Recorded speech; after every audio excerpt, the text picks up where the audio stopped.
All right, I'm going to show you guys how I made this album cover in Photoshop. This one's pretty simple, so I think you guys should have a good time following along. Let's get right into it. All right, so straight into Photoshop. So when I started this project, I actually had no idea really where I was going with it. I just kind of plopped some images in and kind of just hoped for the best. Really, I didn't have any direction or references, which I wouldn't really recommend, to be honest. But sometimes you're just in that situation where you just got to make something. And honestly, I feel like it's a good exercise just to pick an asset or an image you find off of the internet, like Pexels, Texture Labs, Unsplash.com, download an image and then see what you can kind of make from that. And this is kind of where this went. So my go-to thing to do when I'm doing this is usually to kind of color correct this object and kind of put it in like a cool lighting situation and then add texture to it. So for this example, I was honestly just kind of making this up as I went, if I'm being 100% honest, but I added a couple adjustment layers, specifically like a gradient map onto this skull that I found. And I just kind of changed it to be blue and red. I thought that looked kind of cool. I thought that'd be kind of a good starting point to wherever I'm going. It could have been anything, but it ended up being a blue and red type of thing. So once I had this skull, this kind of like idea of having this blue and red skull, that kind of helped direct the rest of the image for me. So once I had this direction, I ended up kind of creating the background. And what I do is I get a lot of textures from texturelabs.org. They're all completely free. It's not sponsored or anything. Anyone can download these images. And I use that to kind of create a background and kind of add some atmosphere to the image. So you see right now, I'm doing a lot of like color correction, trying to kind of figure out what I want here.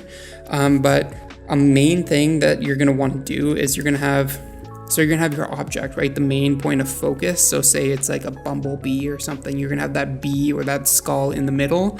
You're gonna wanna color correct it.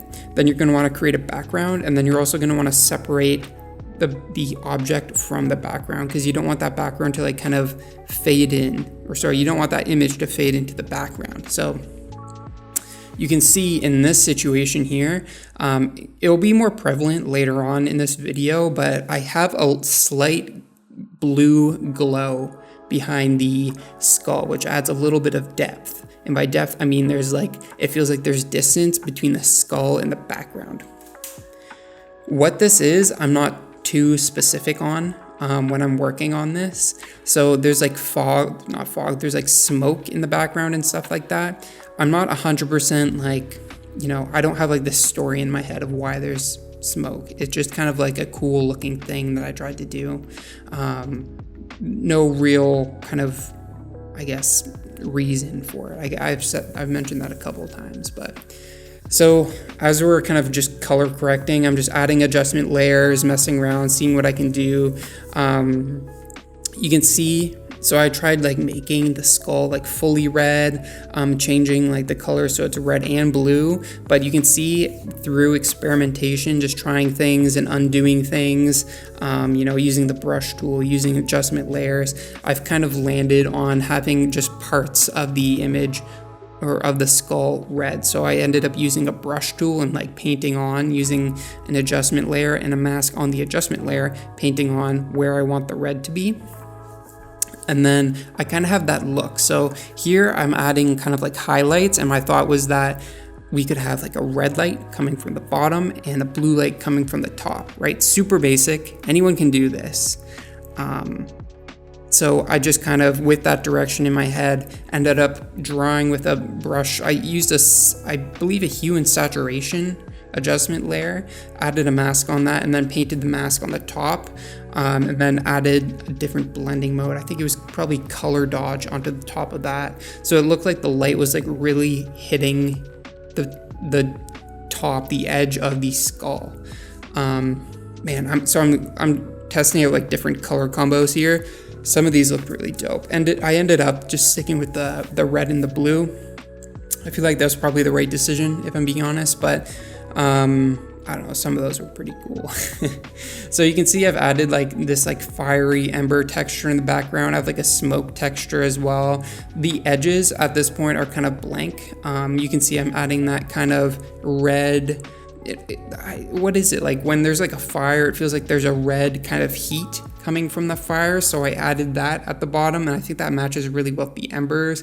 I also used another hue and saturation adjustment layer to add some red, what am I trying to say, highlights at the bottom of like the jaw of the skull. And since I was feeling like it was really busy in the middle of the image and on the sides it felt like a little blank, I ended up duplicating the smoke texture I have that I got from Texture Labs and moving that to the left and the right, and I think that really helped. You can see I'm doing even more experimentation here. I'm trying to like make it look like it's melting, like maybe the heat from the bottom of the skull is like melting it and it's dripping. I ended up not really following through, but honestly, I feel like it's cool to see like the experimentation. I feel like a lot of artists do experiment and end up throwing like probably 80% of their experiments out because they only, I guess maybe 99%, right? Because you only see the final product for the most part. But so yeah, once I kind of finished the image, more or less, I started using the camera raw filter to kind of color correct this image here and really bring out the parts that I think are impactful, like how vibrant it is, and just color correct it just very slightly, and you know, kind of boost the contrast just a tad. I don't know, just to get it exactly how I want it to look. Once again, trying out this like gooey melting version, I don't think it's working. Like it's interesting, but I think overall it doesn't add that much to the image. I could have taken it further, I think, but honestly, it just wasn't what I was really feeling. So we're getting close to the end of the video. This is basically how I created this guy. So if you have any questions about anything, put them in the comments and I will answer every single one. But if you guys like watching videos like this, let me know and I will keep making them.